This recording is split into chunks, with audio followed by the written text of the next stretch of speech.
critical thinking course considers how we can form good arguments and make reasonable judgments based on the evidence we have. The course considers barriers to critical thinking, what makes an argument either good or bad, strategies for argument analysis, and how we can communicate arguments effectively through speaking and writing. You should take this course because critical thinking is an important component of the academic process, and a lack of critical thinking is something students are often criticised for. Critical thinking helps us question and build on previous work and knowledge.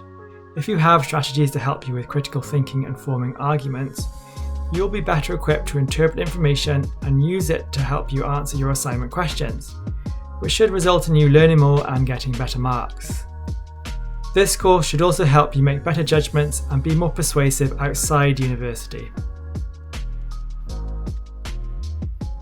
My top tip from the course is to write a summary of your argument before you start writing your essay.